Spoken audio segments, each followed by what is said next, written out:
Good evening. Welcome to Thursday, June 26th regular meeting at the WT Elementary School. Mrs. Proper, Pledge of Allegiance, please. I pledge allegiance to the flag of the United States of America and to the republic for which it stands, one nation, under God, indivisible, with liberty and justice for all. Thank you. You may be seated. Roll call, Mrs. Cropper. Ms. Sanborn? Present. Mr. Waldman?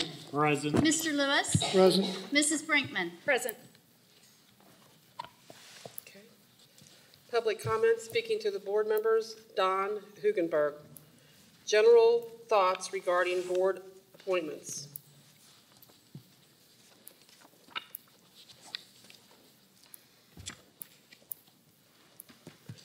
Thank you. I'm Don Hugenberg, 3496 East Hickory Road, Cincinnati, Ohio. I'd like to speak tonight about an old saying that we're all too familiar with.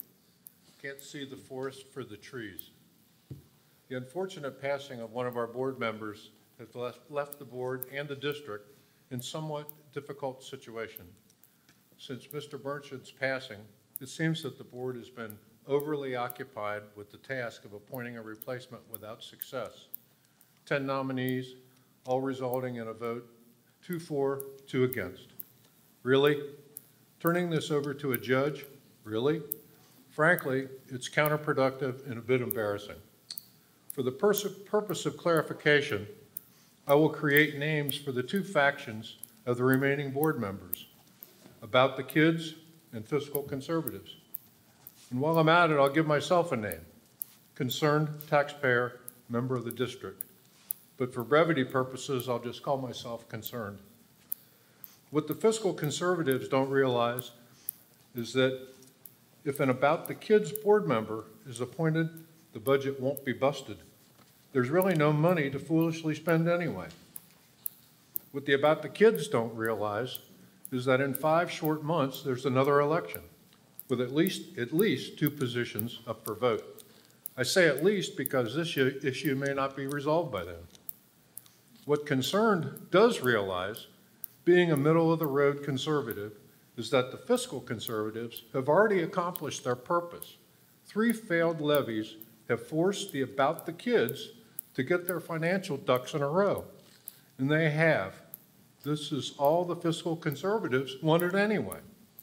All I ask is that the 2 factions look past the trees and appoint a board member. We spent far too much time and energy on an issue that has nothing to do with education. Neither side really has anything to lose here, unless it's just about politics. In conclusion, I can only hope that after this fiasco is resolved, the board institutes a concrete policy for the replacement of a board member so this will never happen again. My suggestion would be to refer to the last election count and install the next highest. The person would serve only until the next election, not the full term of one being replaced. Thank you. Thank you.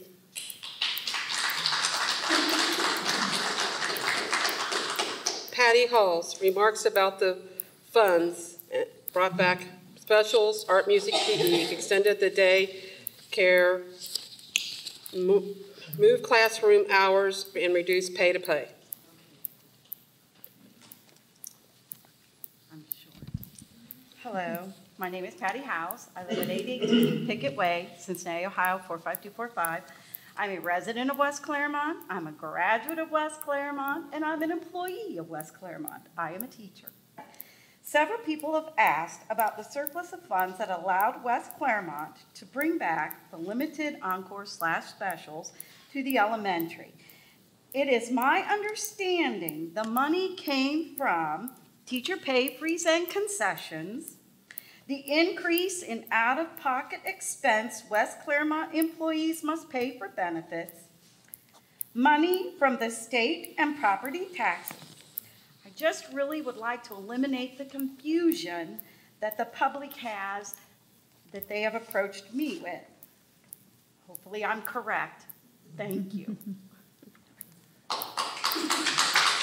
Thank you. Sandy Phelps.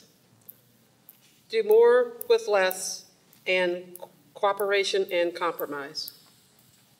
Hello, my name is Sandy Phelps. I live at 3562 Turnberry, Amelia, Ohio, 45102. I have been a resident of West Claremont School District for 36 years. For 35 of those years, I was a teacher at Amelia Middle School. I have two issues I want to address in the short time I'm allotted. They are do more with less and cooperation and compromise.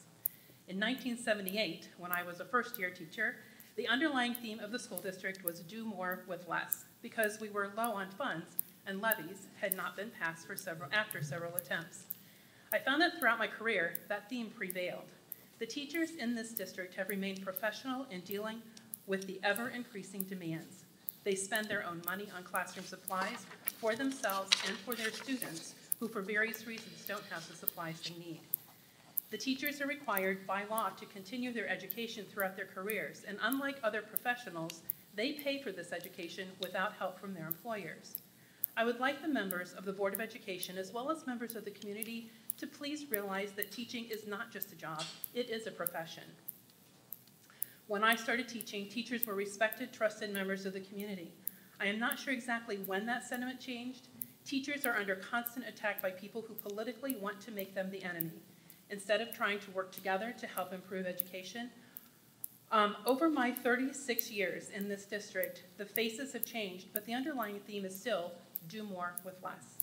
The biggest difference now is that when they can, some very dedicated teachers and students are leaving this district that does not support them and go to other districts that value education and value the dedication of a professional educator. The other issue I want to address has to do with cooperation and compromise. Throughout my time as a professional educator, I not only taught my students the subject matter at hand, but also tried to teach them that they are part of a larger community and how to be productive members of our community. The biggest lesson I hope they learned in my class was how to cooperate with one another and how to compromise when they don't completely agree with others' ideas.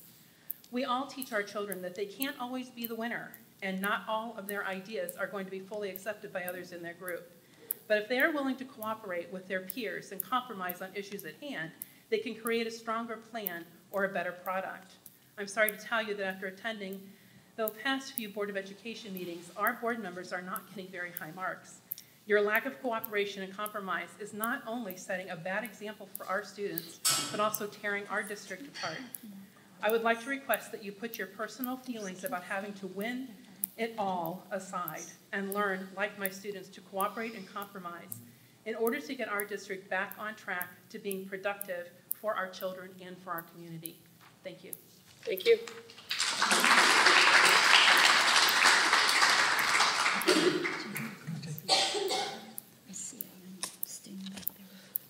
Mrs. Cropper, approval of minutes. Before we go to that, is there anyone else out there that has some cards or was hoping to speak before the group?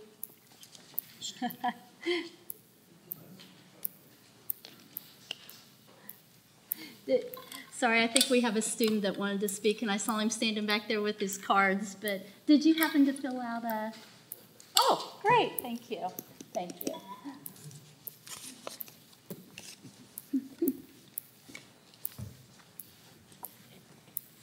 Hello, my name is David Bice. I'm a graduate of Amelia High School 2014, and I've come here to put some student perspective into account for any decisions for the future use or anything like that. There's 5 main things I want to talk about really quickly. The treatment of small groups is one of them. For example, the Winter Guard last year. They went through a lot of struggles and obstacles. However, they won championships, came back, got no congratulations, didn't really get anything. And they got the highest score for Winter Guard in Amelia High School history. And the next season, they were disbanded and given no specific reason. There were very general reasons for it. They went through a lot of stuff. They got short, kind of awkward hours to practice because sports got first pick. They had several situations arise, but through all that, they still won championships. And the next season, were given no credit for it. Drama, we had such a tremendous year this year. With Suzgul and Miss Sonia Hansen, we had such an awesome show. We've always had the talent and the potential to do that. And for me, it's kind of bittersweet. It's awesome to see the drama program self-sufficient and self-supportive now, and so supported from the community, but it's kind of sad because we've always had that talent there for that. We've always had the potential for that. The only thing that changed was we finally got recognition. We finally got some support. I'd like to see that for more of the smaller groups that are at Amelia especially. Glen Estee is fantastic with giving all of their programs attention and support, and I'd like to see more of that in Amelia.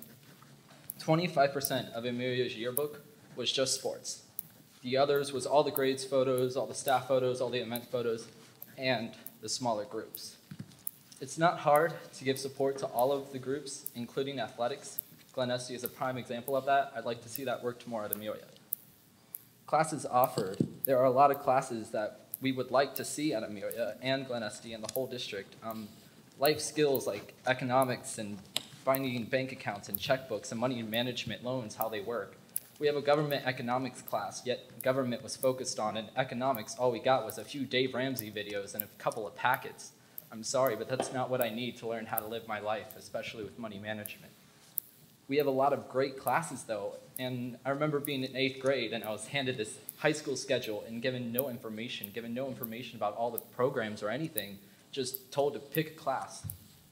I'd like to see more awareness given to 8th graders when they're going into high school so that they know what they're going into and can make a better decision on that. And when we do get classes, there's some confusion. Pre-IB for Amelia was taken away this year. IB, when I had it, I was in pre-IB, and it focused a lot on IB. It was kind of already IB, but we need that because now juniors, when they come in, they're already behind. Pre-IB taught them so many things they needed going into IB that without it, with pre-IB, we had about 10 or 15, I think, go for the diploma, and even less actually get it. If we don't have that preparation in place, I'm scared what will happen to the number if we don't have that, if they aren't prepared, if they're falling behind from day one. I don't want to see the IB program disbanded because nobody's going for it anymore. Teachers and staff. Teachers are amazing. I've had some awesome teachers. I've had some awesome staff. They've been so supportive. But there are some that they don't teach. I had a class that I didn't even go to because there was no tests, there was no quizzes, there was a packet or two, and that was it. I wasn't even given a final assessment. There are some teachers that they don't even always stay on topic. You ask them a question, they go off. And I'm sorry, but these pre and post assessments, they aren't working. Pre-assessments, basically a few of the teachers were just like, here, take this, put your name on it. If you don't want to do it, you don't have to. Post-assessments, they practically force-fed the answers. I don't see how that's helpful in judging that. I feel we do need to trust our teachers more because some of them are awesome. A few in this crowd were amazing to me, and they were awesome teachers. I just like to see more trust and more expectation, and just better teachers. We have them, just need more of them. Bullying was, I asked a lot of people. I asked people going into high school, I asked people in the high school, both high schools, I asked people who have graduated. Bullying is a huge thing. I've been told teachers were bullying students, but they were told they can't do anything about it because they don't see it happening. What teacher would do that with someone around? I've been told people are bullying teachers. That's not good either. I've had some experiences with bullying where I was told that they could do nothing to do about it. They couldn't do anything for it. I had someone tell me a story where they were constantly told that they would do something about their bullying, and they would do something about their bullying, and nothing ever happened. It got to the point where she decided to stick up for herself with fighting and fists to gain respect from other people so nobody would mess with her. And in that, she became the bully, and she got singled out by the school. She told me that she walked across that stage with a smile on her face because she proved our school wrong. All those people who didn't believe in her, she proved them wrong. I don't know about you guys, but I don't want students leaving this district feeling that they were not supported. I want them to feel like they were supported and they walked across that stage with the help, not that they walked across that stage to prove us wrong. There are a few things in our district that we aren't happy with, that we don't like, but there's even more that we do have that we are so gracious for and so thankful. And I want to thank you guys for helping with that. But I think we do need to recognize that there are some changes that need to be made and that it's time to make those changes. Thank you. Thank you.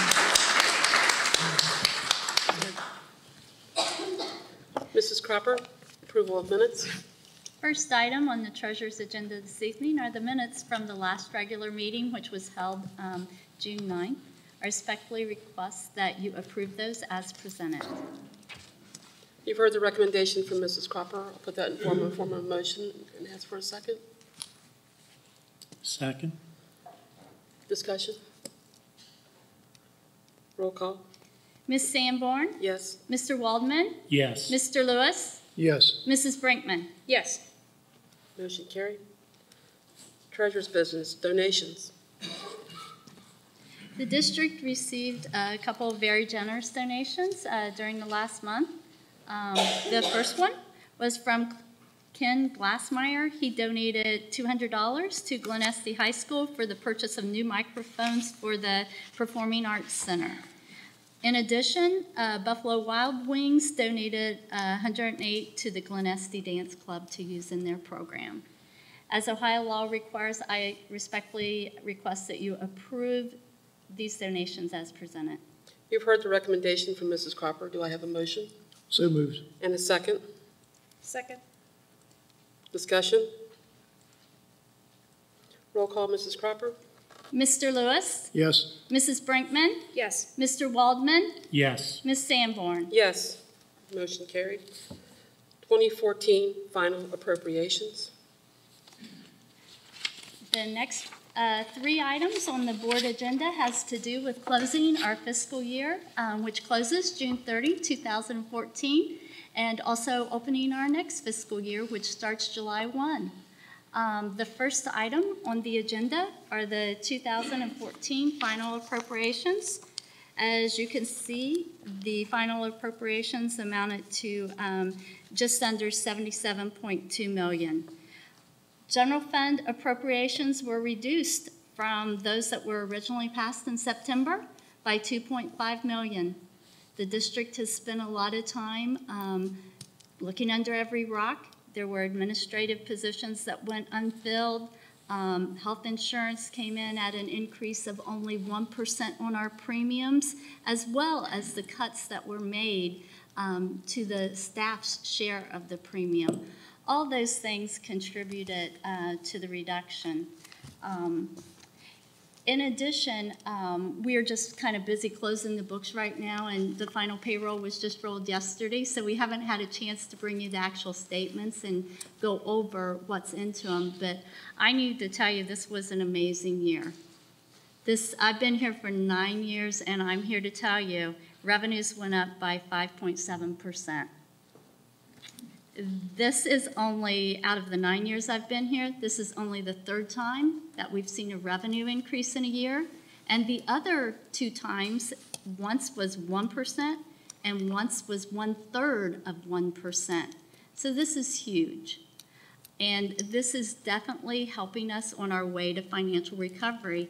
And you know, I want to remind you of one of the things that I've been telling you every month, that when the ODE monitor comes and reviews our records, he constantly praised what this district did and continues to do to control their expenditures.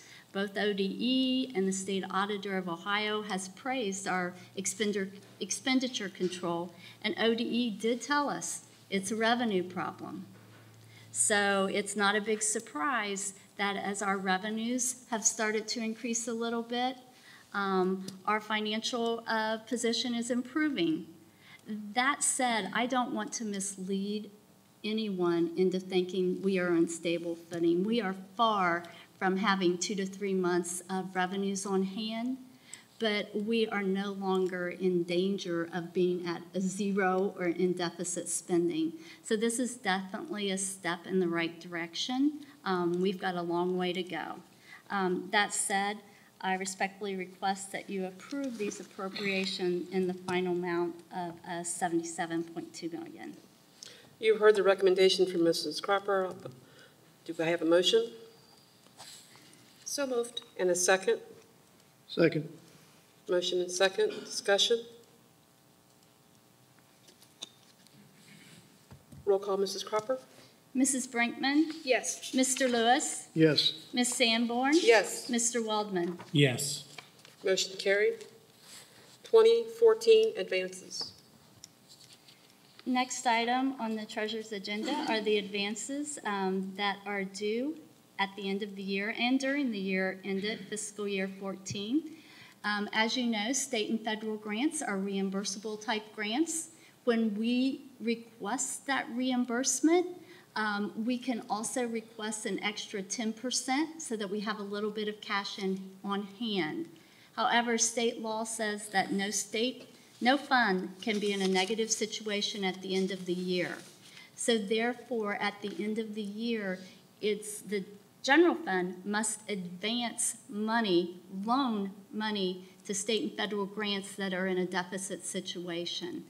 At the end of fiscal year 14, you see on the list that you have there, we only had one fund, Title I fund, that was in a deficit situation to the tune of $10,499. So at the end of fiscal year 14, the general fund has a loan outstanding of $10,499. At the end of fiscal year 14, the general fund had loans outstanding of $59,553.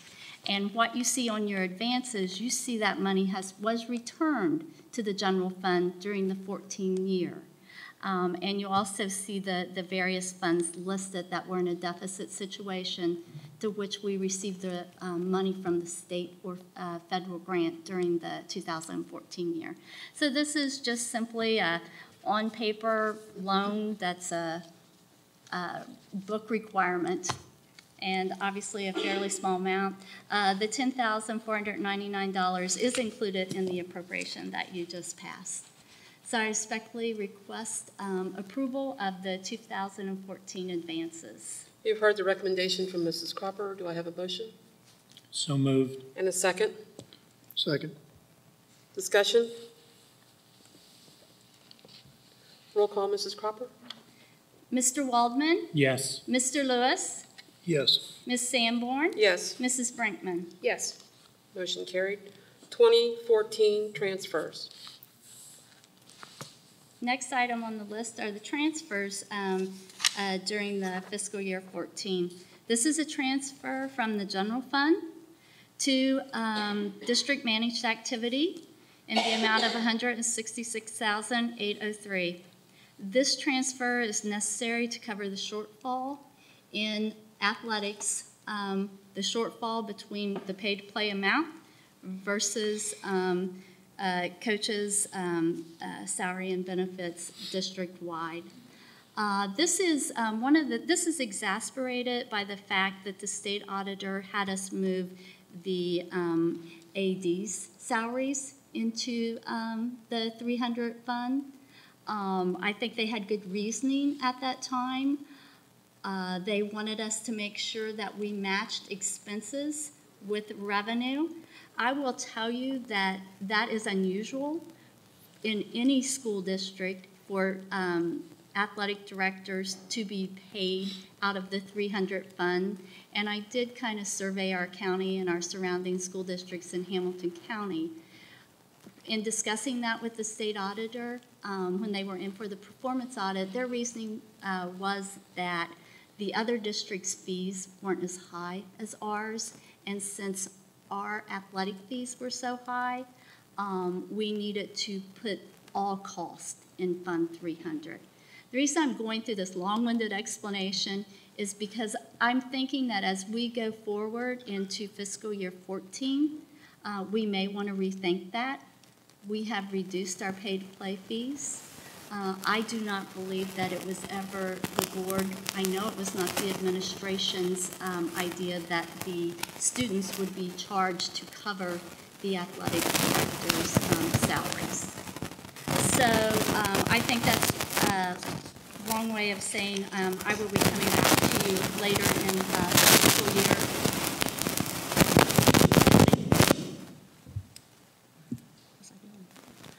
Fiscal year 15.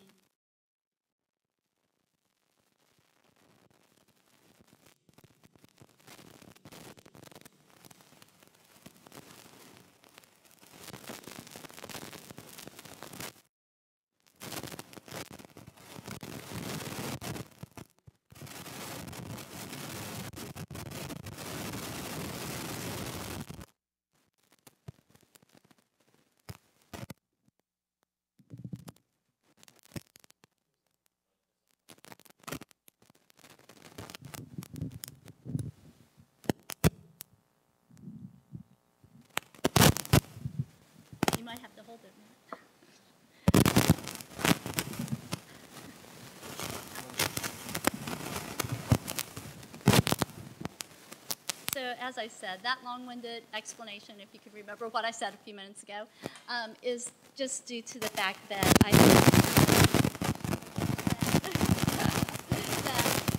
will be coming back to you in fiscal year 15 with the recommendation that we do move those salaries back in their entirety.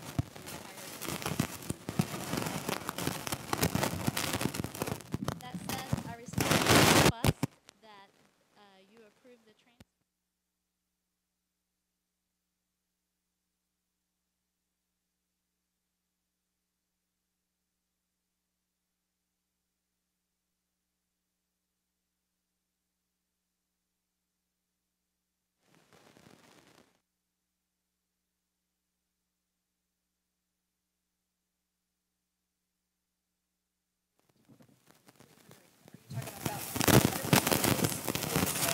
I'm talking about the portion of their salary that relates to their athletic director. So if we determined that 60% of his supervision at the high school, 40% was athletic director, salary went into that. This only includes that percentage, but it is an unusual thing. The recommendation from the auditors in the performance audit was just that. It was a recommendation. It was not a requirement. We chose at that time to follow it as a best practice based upon their reasoning that our fees were higher, and we were wanting to track at that point how much it was costing us in that. I think conditions have changed once we lowered our play-to-pay fees, and that we should, at this point in 15, move that back. Thank you. Roll call, Mrs. Cropper? Ms. Sanborn? Yes. Mrs. Brinkman? Yes. Mr. Lewis? Yes. Mr. Waldman? Yes. Motion carried. 2015 temporary appropriations. Well, now that we've closed fiscal year 14, fiscal year 15 is right around the corner next Tuesday. So we will need appropriations in order to keep the lights on, so to speak, and that is exactly what this does. As you will see, we've got appropriations set just below $19 million. That's set at 30% of last year's. That's just to get us through the summer while the administration finalizes staffing and programming and servicing plans for the fiscal year 14-15. And at that point, at the end of September, we will be bringing back to you appropriations for the entire year, permanent appropriations. This is just to get us through till September. When we do that permanent appropriations in September, we'll have quite a lengthy presentation at that point and go over the actually what was spent in 14 and what the changes for 15 will be, and go over in detail what the fiscal year 15 appropriations will be. That said, I respectfully request that you approve the 2015 temporary appropriations. You've heard the recommendation from Mrs. Cropper. Do I have a motion? So moved. And a second? Second. Motion and second. Discussion? Will that include, Mrs. Cropper, what our cash balance is at the end of 14? It will, and when I bring June's actual statements to you to approve, I will also at that time, because we've had quite a change, I will bring you an update to your 5-year forecast at that time and go over exactly what all the changes are. And I'm glad you brought that up, because I think in the 9 years, I'm telling you, I just kept walking down the hall to the superintendent's office saying, "You're not going to believe this." This has just been a year where everything went right, and it has to do with everyone doing what they're supposed to do, from the staff giving their concessions. We had administrator positions that went vacant for portions of the years. We had a revision of a TIF agreement that brought in $325,000. We had $500,000 come in due to the efforts of the special education staff and my staff that have been filing Medicaid reports faithfully for the last 9 years that I've been here, and we finally got $500,000 settlement out of that. So it wasn't just one thing that turned this around. I think it's one thing or one person. A lot of things went into that, and I think we need to go over that in detail. Yeah, it certainly speaks to the work that's been done by others, no question. Yes, it does. No bond retirement during the summer? No, bond retirements are typically we have a principal and interest payment in December 1 and one in June 1. So when I bring the information to you, yep, as you see there's zero appropriations for 002. No, our bond payments are in December and June. The OASBO lease payments are made out of Fund 003, so we will have the lease payments on the OASBO debt, and that's made out of 003. But the actual bond payments, twice a year. Any other discussion? Roll call, Mrs. Cropper? Mr. Waldman? Yes. Mr. Lewis? Yes. Mrs. Brinkman? Yes. Ms. Sanborn? Yes. Motion carried. Treasurer's comments. I do have just a couple of comments today. You will see I laid at your spot a couple pages. It says Ohio Enterprise Zone Agreement. This is just for your information only. No action will be coming to you as a result of what I've given to you tonight. The county is simply required to notify the school district when they plan to give a tax incentive, in this case an enterprise zone agreement, and if it is given for a maximum of a 60% abatement for a period not to exceed 10 years, the school district does not have a say in that. So this is just simply for your information. The other thing I'd like to update you on is I did speak with Judge Shriver this afternoon, late today, and he has updated me a little bit on how he intends to go about filling the vacancy. He plans to have on his website tomorrow, hopefully by noon, he said, the process that he'll be using. He did give me a little brief as to what he was going to do. He is going to require a cover letter, an application, and a resume. They can deliver that personally to the courts, or they can email it. He's going to have a deadline of the 16th of July at 4 p.m. He is hoping to have the Community Journal, and I notice we have a representative in the audience today from the Community Journal and the Claremont Sun, so hopefully he can get that information in there. He did ask that we put a link on our webpage to that, and I told him sure that we would definitely do that for him. So that concludes my comments for tonight, and I do thank you for all your actions to close our fiscal year. Can I ask a question about that? Sure. So do I understand you correctly that any of the 10 candidates, if they want to still be considered for that position, they need to reapply to Judge Shriver? Judge Shriver did mention to me, and I should have clarified with him. He is planning on interviewing all of them. It might be best if they make contact with him through an email just to make sure that he has it. He did say to me he was going to interview all 10 applicants that we had. We did send all those applications, cover letters, and all the information that we had from those candidates, we did forward to him. Okay. Any other comments, suggestions? Okay. Thank you. Thank you. Superintendent's business, job description. Yes, as you know, we have been working on updating job descriptions as we can throughout the course of the year. Typically, that process involves the HR department as well as those employees who are involved in that particular job. Tonight, I present to you the school secretary job description. Those folks have been working on that for a while, and we're ready to present that to the board for your approval. So with that being said, I'd respectfully request that the board approve the new job description for school secretary as presented.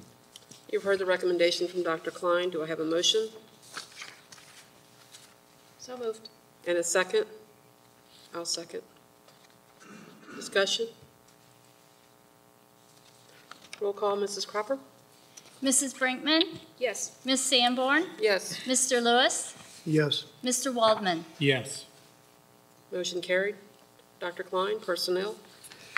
Yes, on your personnel agenda this evening, you'll note that we've accepted an additional 12 resignations. Many of those are relatively young employees, young to us in our district, and they are moving on to other districts for employment. Under recommendations, we do have supplemental contracts to approve, both for this past year as we wrap up the year and finish that out, as well as moving into 14-15. Under certified personnel, let me back up one. Administrative supervisory contract, we're recommending Amy Storr as the supervisor of educational programs. We did go back and repost that position and went through interviews, and Amy was clearly the best candidate for that job. Under certified personnel, as you can see, that list totals 12 as well. Dr. Moffitt, before he left, was very busy and with the interviewing process, as was our building principals. And the last week, I got to go back and put the HR hat on and do some interviews as well. So we're interviewing folks and trying to get those positions filled as quickly as we can. Also notice there's some classified exempt contracts, largely in our cafeteria and campus coordinator areas. Classified personnel, some probationary contracts under G, parapro, school volunteers, and substitute personnel on the classified side. There are also a handful of stipends to approve. All of those stipends are for our kindergarten camp or kinder camp. That money comes from a Ready Schools grant that the district has been awarded for the past several years. So with that being said, I'd like to respectfully request that the board approve the personnel agenda as presented. You've heard the recommendation from Dr. Klein. Do I have a motion? So moved. And a second? Second. Discussion? I wanted to make comment on the hiring of the certified personnel and notice that many of them are first-year teachers. And I acknowledge that and welcome that we have the opportunity to have those teachers working with some of our very experienced teachers before the mass exodus in the next year or two. So nice job on finding some young talent. Thank you, and I've had the opportunity to speak directly, if not interview, several of those folks, and we are gathering some top-notch folks. So I'm excited about it. And of course, all of the teachers who come to us new are assigned a mentor at the beginning of the year, and that person works with them throughout the year on a resident educator program, which helps bring them along and learn the tricks of the trade that maybe you don't pick up in a college class. So, Any other discussion? Roll call. Mrs. Cropper? Mr. Waldman, Yes. Mrs. Brinkman, Yes. Ms. Sanborn, Yes. Mr. Lewis. Yes. Motion carried. Superintendent's comments. I just have one piece that I'd like to bring to your attention. I think I mentioned at our last meeting that the legislature had wrapped up and the governor had signed the midterm budget, and with that came a lot of educational pieces, one of which was the new high school graduation requirements that come into effect with the class that will be our ninth graders when we return in August. I gave each of you this sheet from the Ohio Department of Education for your reference. I think it's a pretty good sheet explaining what's going to be new for that class. That'll be the first class that will not be taking the Ohio graduation test that we've known and used for several years. But they are going to have some new challenges with the end of course exams that are coming on here in the next couple of years. For parents and community members, we did put this on our website so that you can see that. We pulled it off of the ODE site and have it on our website as well so that parents and students can start talking about that. And I have had conversations with both of our high school principals about the importance of bringing those new ninth graders in along with their parents before school starts, particularly this year, because certainly this changes the game for them pretty significantly as we move forward. So we want to make sure we have a very clear understanding, they have a very clear understanding of what they're going to need to graduate from either Glen Estee or Amelia, hopefully in exactly 4 years. So, all right. I'll give that to you as a piece of reference. That's all the items that I have for this evening. Okay, thank you. You're welcome. Is our young student in the audience still? You might want to point out that on other requirements, the economics and financial literacy is there, so that kind of fulfills your request or desire to have better understanding of finances upon graduation. And I appreciate young David coming to the microphone and sharing his experience. And what I would say to Dave and our parents and our other students is that we're working very diligently to get some of those things turned around. And I think I know I'm excited. I know Mrs. Walker is excited, as is Mr. Walker, in reinventing our high schools and doing some unique things there. So excited about next year. And I think come back and visit us. I think you'll see some different things going on. Thank you. And I thought they already had those requirements in for financial literacy. They're weaved into some other courses at this point, but not in a. But to his point, if you're in Right. the high-level IB classes or you've Right. taken a really rigorous schedule, you may not take that one little class that has it weaved in and it passed right by you. Yep. Good point. Okay, public comment, speaking at the board meetings.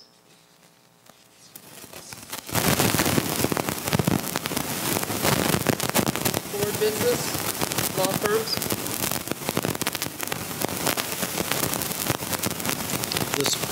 I'll go ahead and start, if that's all right. This past Monday, a group of administrators, along with Mr. Lewis and Mr. Waldman, interviewed 4 law firms at the request of the board to take a look at other options or take a look at our options as far as legal representation was concerned. I thought the interviews went very well. We had 4 firms that were very well prepared as far as their presentations were concerned. I think they had a lot of different kinds of perspectives and different kinds of approaches to that. And I've asked that Mr. Waldman and Mr. Lewis kind of report out the findings of that, and if the board chooses to take action, we'll go from there.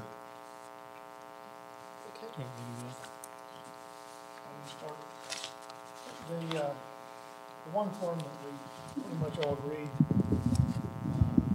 that we did not see a point in pursuing was the Schroeder, Mandrell, Barbary, Powers. They were low bidder, but they seemed to be a low bidder for a good reason. They didn't seem to have much experience on their team. The other 3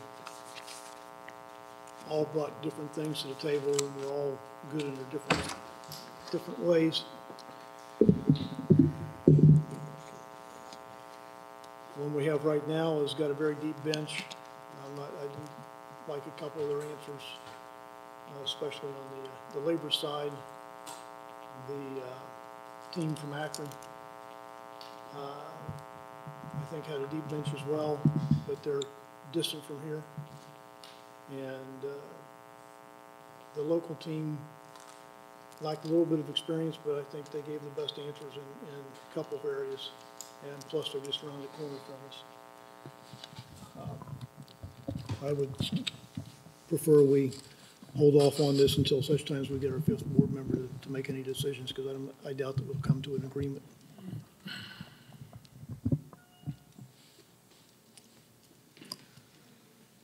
You finished?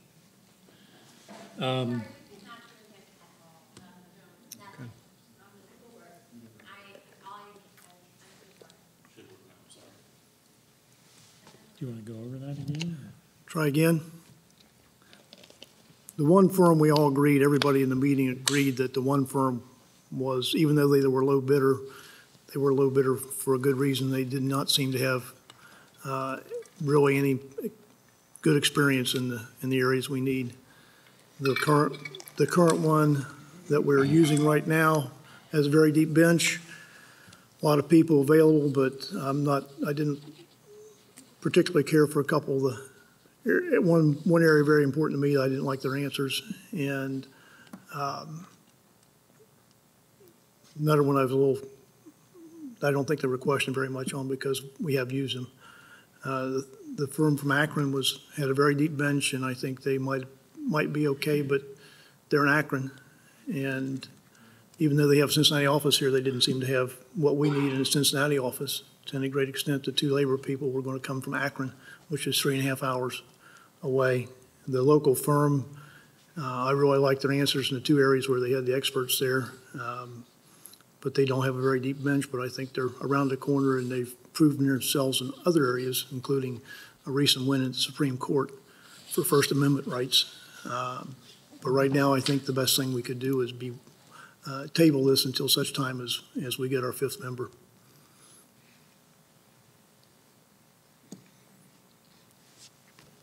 I think it's important to share what this process included. There were 6 people that participated in this interview process: Mr. Lewis, myself, and 4 administrators from the district. And those administrators included Dr. Klein, Mrs. Cropper, Laura Nazarene, and Ed Dyer. And each of those groups, including us, had an opportunity to share questions related to particular issues that we might have related to any particular concerns. And just kind of as an example, questions were asked relative to negotiating with school employee unions. What type of experience do these legal firms have with the Family Medical Leave Act, the Bureau of Workers' Compensation, contract language, dealing with grievances, etc., explaining the differences between the current law related to OTES and OPES, which is a huge issue that we're going to be faced with in the district, along with how do we prepare for a due process hearing, how do they keep their clients up to speed with changes in the Office of Special Ed and the Ohio Department of Education, explaining the differences between IDEA and 504 services, the firm's experience with due process, expulsion hearings, special education cases. And there was also questions related to dealing with, again, with the Bureau of Workers' Comp, what construction services are provided relative to the unique issues that public school districts face, and what resources can they provide related to either environmental or public utility issues. And I got to say, I was really pleased with how those questions came about, and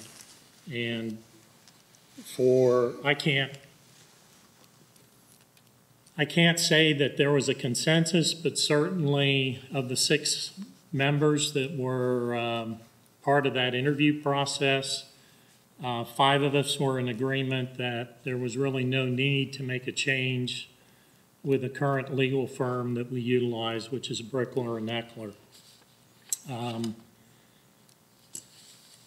And I think the resources that they include in what they bring to the table is they have a large number of very dedicated people that deal with public education and the unique issues that we face every single day.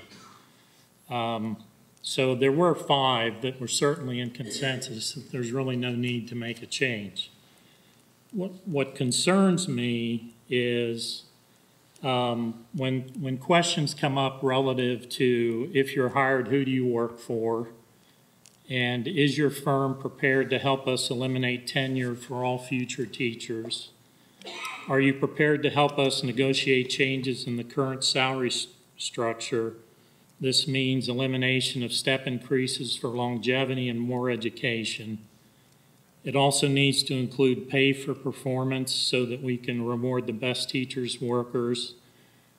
Are you willing to and able to eliminate LIFO, and that's in capital letters, LIFO, where everything is determined by seniority rather than performance? And how much experience does your firm have in appeals to higher courts, including federal appeals, state and federal Supreme Court?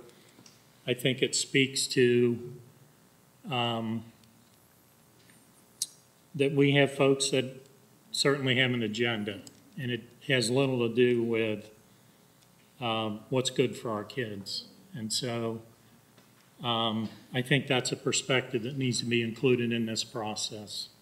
And I don't believe there's any need to make a change with our current law firm. That's all I have.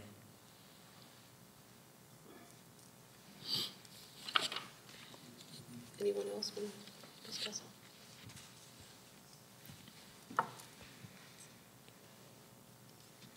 Well, at this time, I think we should wait until we get our 5th board member before we make a decision on this.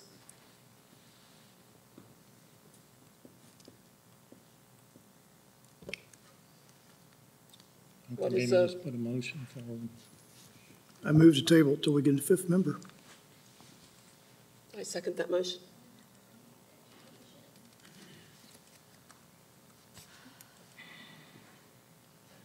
Any other discussion?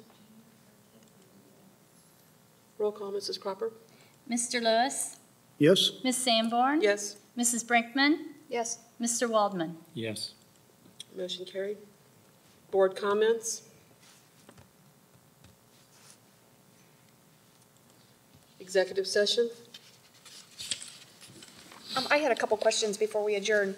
Has the roof repairs at Glenesty begun? I know that the last time I talked with Mr. Dyer to get an update, they had had meetings and had scheduled everything out, and I believe those repairs are underway at this time, yes. And they're on track to be completed before the I've been new promised school year? multiple times that we will be ready when school opens. Perfect, thank you. Absolutely. A couple meetings ago, Ms. Sanborn, I asked if you could gather some information regarding the OSBLC and the difference between the citizen membership and the school board membership. Were you able to obtain any information? Well, I think since you have a computer and you're very knowledgeable of your computer, that you can have access to that the same as I do. And so I didn't feel the need that I should have to do. There's nothing on the website, is why I asked if you would be able to help figure out what the difference is between the two memberships. Okay, well, I will re-look at that website then because it was on there. Okay, And I will call Dr. Coles and find out directly. perfect. And I'll have an answer for you at the next board meeting. Thank you. That's all I had. Anyone else have any other discussion?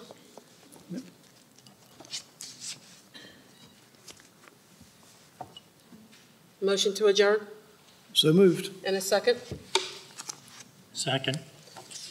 Roll call, Mrs. Cropper? Mr. Lewis, Yes? Mr. Waldman, Yes. Mrs. Brinkman, Yes. Ms. Sanborn. Yes. Motion carried. The next board meeting will be in August at the Union Township Civic Center. Thank you for coming this evening. Good night.